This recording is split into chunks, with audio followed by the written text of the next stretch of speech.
Our first speaker for this evening is Tom Kompas, who is a Professor of Environmental Economics and Biosecurity in the School of Biosciences and the School of Ecosystem and Forest Sciences at the University of Melbourne.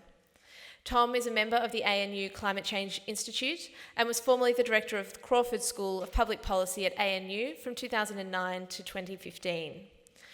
Tom works with all levels of government in Australia and internationally on biosecurity, energy, and the economics of climate change. His most recent issues paper for the Melbourne Sustainable Society Institute was titled Australia's Clean Economy Future, Costs and Benefits. And when Tom's not leading research in environment economics, Tom likes to play on his 10 computers, which he has running in parallel at home at the same time. I don't know how many questions we're going to get through on Slido about that, but if that dominates the debate, you're not focused. Welcome, Tom. Thanks.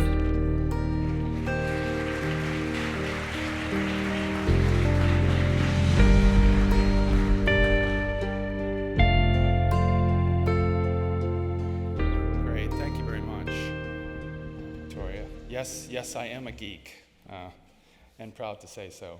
Actually, more exactly, I'm an applied mathematician and an economist. That's normally a conversation stopper, especially on the weekends. But tonight I'm going to try and be a little bit more conversational. I've got a lot of detail and some graphics on the screen, some of which you might not be able to see that clearly, and that's okay. I just want to talk you through the issues and try and focus on some of the particular measures and figures that are relevant for us. Everyone says that the cost of doing nothing, the cost of business as usual, will invoke tremendous damages, not only to Australia, but to the global economy. And they always say the cost of emissions reduction is much lower than that, but no one gives you precise figures. No one tells you exactly what the numbers are. And that's what we're able to do, and that's what I want to take you through, both for the globe and for Australia in particular.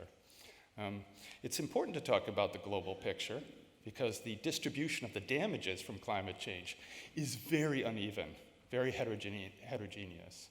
Some countries get pounded much more than others, and that's something that we should keep in mind and think about as we look at this sort of material and go forward. Right, first slide. So where are we now? Well, it's not good. We know that climate change is happening more rapidly than we thought it was. In particular, the effects of climate change are happening more rapidly. The science for predicting global temperature increases is pretty robust, but the effects are starting to be felt, and quite severely in some places. We know there are more destructive hurricanes, and we know that there are, every year, rather horrible fires on every continent except Antarctica. And those fires are quite damaging, generating sort of real concerns for livelihoods and also food security. We know that water supplies are shrinking, and some parts of the world are threatened by drought, and indeed by fire. California at the moment is burning. Australia, as you know, is in a drought in many parts of the country. The ocean is warming. Why? Because temperatures are increasing. We know that sea levels are increasing because the ice is melting. And indeed, when oceans warm, it affects fish populations, and quite dramatically. They either move or they suffer. And that's happening in particular all up and down the southeast coast of Australia, down to Tasmania. Fish populations are really struggling. So when sea level rises, of course, it threatens not only Pacific Island nations, but coastal nations, coastal properties, coastal cities everywhere. And indeed, it's not just Ho Chi Minh and Miami and Shanghai. It's everywhere. There's a particular concern at the moment going forward about the southeast coast of Victoria and what's going to happen in the next 20 or 30 years. So we know that's happening, and indeed it may be happening again, faster than we thought. We also know that there's record high temperatures in many parts of the world. Indeed, some parts of the world are basically unlivable. So we want to sort of tease out what the potential damages from this sort of set of events, these things that are happening, are going forward. See if we can put a real accurate, reasonably accurate dollar number on the kinds of damages that have been we're likely to incur. Economists have not been good at this. Economists have vastly underestimated the damages from climate change. starting with a very famous climate model by Nordhaus, for which he received the Nobel Prize. Tonight we're going to look at something that's a little more dimensionally large and a little more exact in terms of the kinds of damages we could expect, knowing that I haven't captured everything in particular. Next slide, please. So this is a big slide with a lot of words that you don't have to look at. But what we do is we form a very large dimensional global trade and climate model. 139 countries across 50 or 60 different commodity groups where you can consume and trade between countries, within a country, globally. All right? It includes agriculture, manufacturing, infrastructure, transport, all kinds of commodities that are produced, fossil fuels, renewables, all kinds of energy sources. And we track that system globally and how it's impacted by climate change in this global trading context. It's the largest dimensional model that you can get for the economics of climate change. Next slide, please. Attached to that, we use what are called damage functions. What's the effect of an increase in temperature on that global setting, in particular in those sectors, if we have business as usual or if we transition to a cleaner economy as we should. Now, for tonight, the damages in particular that we're going to look at are the loss in agricultural productivity, which is profound, particularly when there is fires and floods and heat waves, and also some sea level rise that affects land in particular. We're going to look at falls in labor productivity, and we're going to look at, along with sea level rise in terms of inundation effects, generally speaking, human health effects. We want to add up these damages as we go forward with different kinds of assumptions about what's happening to global temperatures. We're not including infrastructure damage from sea level rise. I'll do that in the end when I talk about Australia. And we're not including a lot of the fire events so far that might be relevant. So when I give you dollar numbers for damages, keep in mind that's only a limited set of damages that are being estimated. Much better than what we've been doing so far, but it's still limited. Next slide, please. And here's the point. This is a graph you may have seen. But when you get small changes in global temperatures, even though it's only 1 or 2 degrees, you get a lot more variability in temperature extremes, in particular in hot temperature extremes. So when you move from 25 to 27 degrees on average, you can see you go from the black to the red zone. You get more variation in temperatures. You get higher temperatures and more variation in temperatures. This is standard in climate change modeling, typical. So you don't necessarily just have to focus on the average increase in temperature. You think about the extremes as well. And indeed, that'll be the case for the economics, because the economics generates extreme cases that are different in various parts of the world. So we have this global model, big, large dimensional global model. And we ask the question, what's the effect of a temperature profile going forward? Can we add up the damages? And we can. Slide, please. So we do 2 things. We add up the damages that might accrue long-term, say in about 80 years, and the damages that will accrue from now until 2100. One's the long-run damage, one's the cumulative damage. And you can see the numbers, here are the numbers. If you can't see them, it's okay. The numbers for the long-run damage are huge. They range from, at 2 degrees warming, from 5.6 trillion up to 23 trillion at 4 degrees warming. Everything on the screen, if you can see, it's in billions. So that's actually 23 trillion at 4 degrees. And it varies across countries, and I'll show you a nice graphic for that in a moment. Next slide. Here are the cumulative numbers. Now, they're massive. If you ask yourself, what's the cumulative damages from those things I listed, falls in agricultural and labor productivity, sea level rise in terms of inundation effects, some human health effects, what's the damages from that accrue globally? Well, it ranges at 2 degrees from 171 trillion, and these are big numbers, and I'll talk about what they mean in a second, from 171 trillion up to 604 trillion at 4 degrees.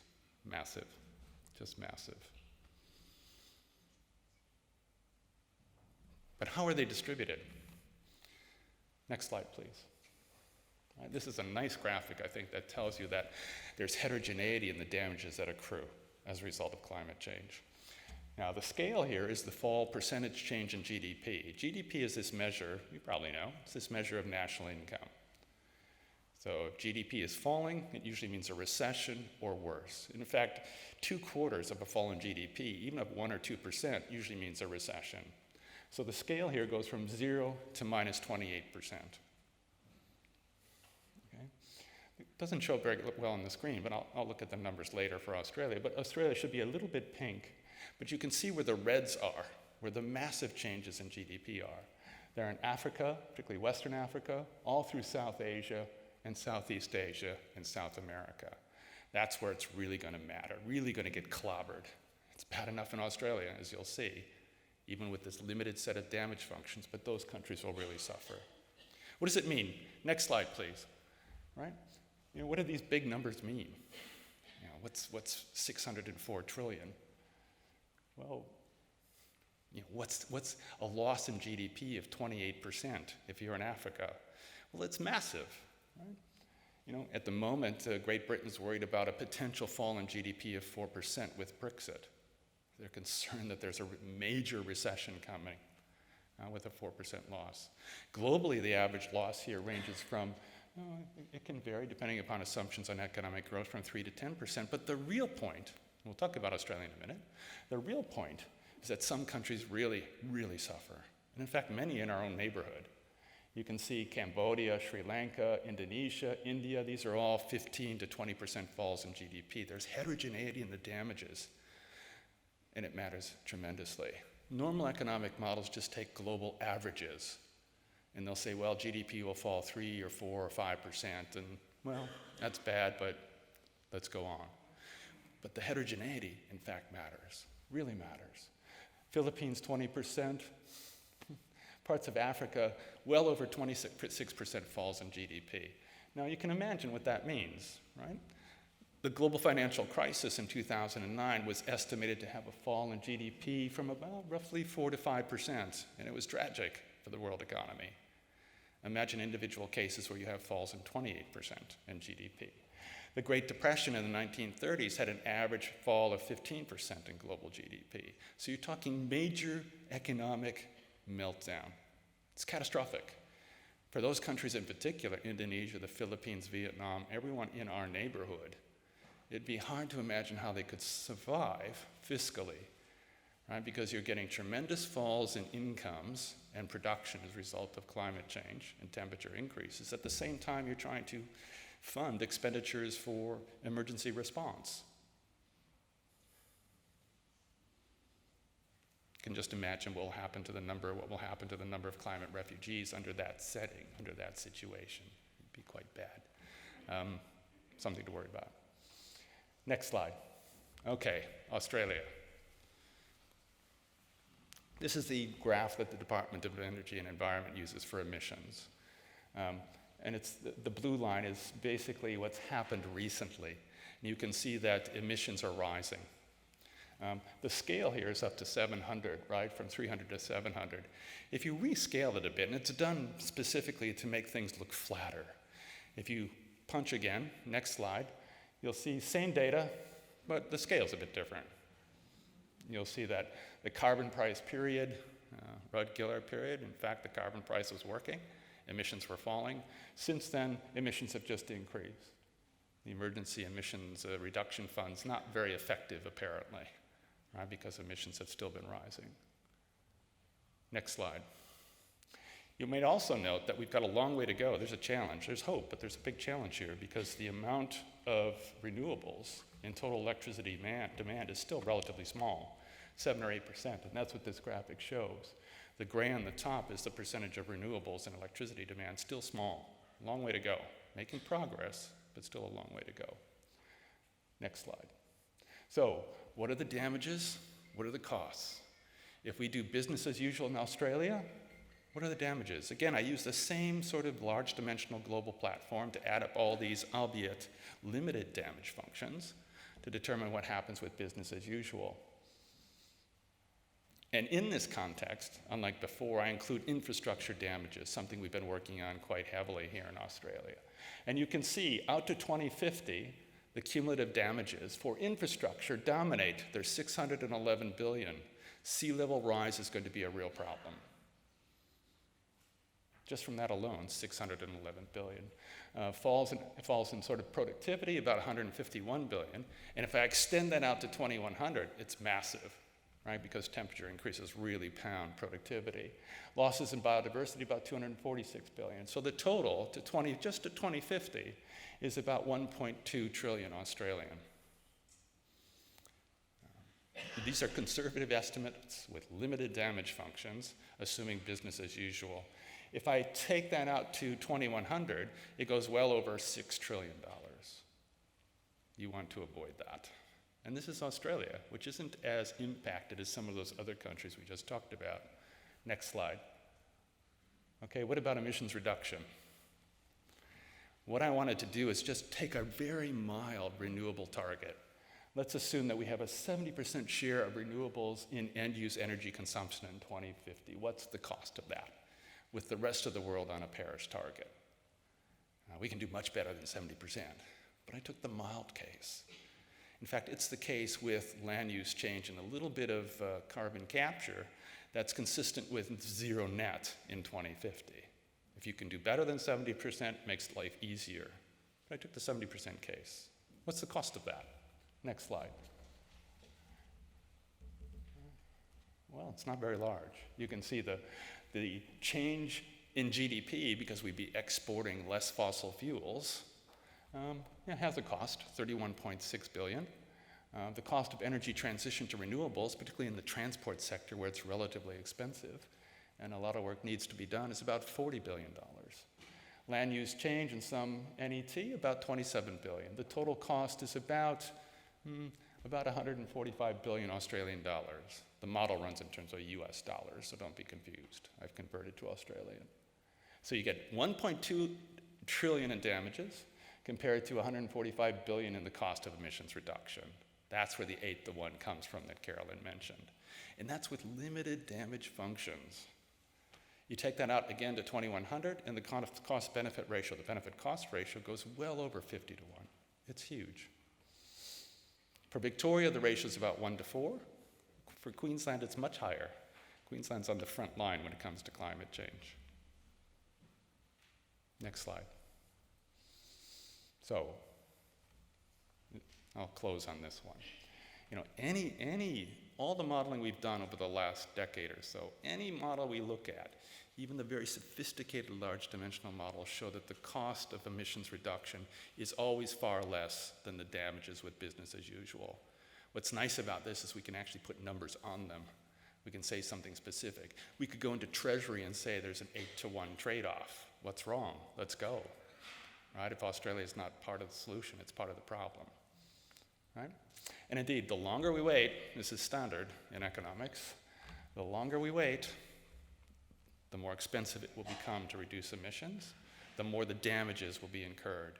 We've got to start acting, well, years ago, but certainly now. Have to act now to get this under control. Last slide. It's the thank you. Thank you very much. The slide will also have some links on the online version. Cheers. Thank you.